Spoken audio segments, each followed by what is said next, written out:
வணக்கம் friends, welcome to Dakshata சமையல். இன்றைக்கி வீடியோவில் நம்ம என்ன ரெசிபி பார்க்க போகிறோம்? நாங்கள் கேரளா டிஷ் இஞ்சி புளி. வாங்க அது எப்படி செய்கிறதுன்னு வீடியோக்குள்ளே போய் பார்க்கலாம். இஞ்சி புளி செய்கிறதுக்கு அடுப்பில் ஒரு கடாய் வச்சுக்கலாங்க. அதில் 100 ml நல்லெண்ணெய் விட்டுக்கலாங்க. பாருங்கள், எண்ணெய் சூடாயிருச்சு. இந்த இஞ்சி புளி செய்கிறதுக்கு அலுமினிய கடாயோ நான்ஸ்டிக்கோ அவாய்ட் பண்ணுறது நல்லதுங்க. நான் சில்வர் கடாய் வச்சுருக்கேன். நம்ம விட்டுருந்த நல்லெண்ணெய் சூடாயிருச்சு. நம்ம 1/2 டீஸ்பூன் கடுகு உள்ளே போட்டுக்கலாம். கடுகு பொரிஞ்சதுமே ஒரு பச்சை மிளகாய் கட் பண்ணி வச்சுருக்கேங்க, அதையும் உள்ளே போட்டுடலாம். 5-6 கருவேப்பிலை. அடுப்பு இப்போ லோ ஃப்ளேமில் தாங்க இருக்குது. 1/4 கிலோ இஞ்சி பொடியை துருவி வச்சுருக்கேங்க, அதையும் உள்ளே சேர்த்திக்கலாம்.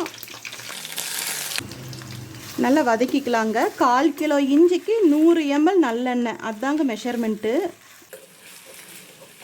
அடுப்பு இப்போ மீடியம் ஃப்ளேமுக்கு மாற்றிக்கலாங்க. இந்த எண்ணெயிலேயே இந்த இஞ்சி நல்லா வெந்து வரணும், அந்த வரைக்கும் நம்ம வதக்கிக்கலாங்க. 1 டீஸ்பூன் உப்பு உள்ளே சேர்த்திக்கலாம். நல்லா மிக்ஸ் பண்ணி விட்டுக்கலாங்க.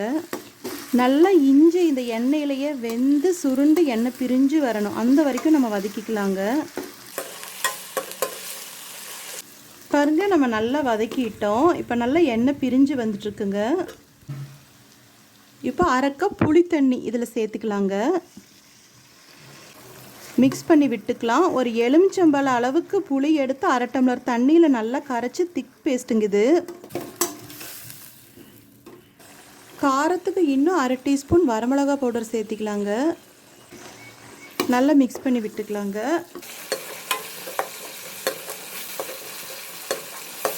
நல்லா இந்த புளி தண்ணி சுண்டி வரணும், அந்த வரைக்கும் நம்ம கொதிக்க விடணுங்க. இதை பாருங்க, நல்லா வதக்கிட்டோம். நல்லா இப்படி சுருண்டு வந்துட்டுருக்கு.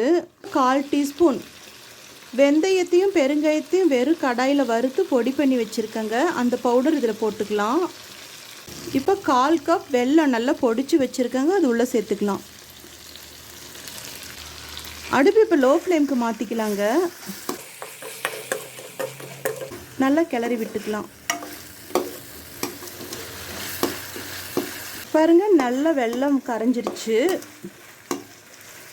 பாருங்கள், நம்ம எவ்வளோ சூப்பராக சுலபத்துலேயே சீக்கிரமாக இஞ்சி ஊறுகாய் செஞ்சிட்டோம். பாருங்கள், நல்ல சுருண்டு எண்ணெய் எல்லாம் பிரிஞ்சு வந்துட்டுருக்கு. வெல்லமும் நல்லா முழுசாக கரைஞ்சிருச்சுங்க. இப்போ இந்த ஸ்டேஜில் நம்ம அடுப்பு ஆஃப் பண்ணிடலாம்.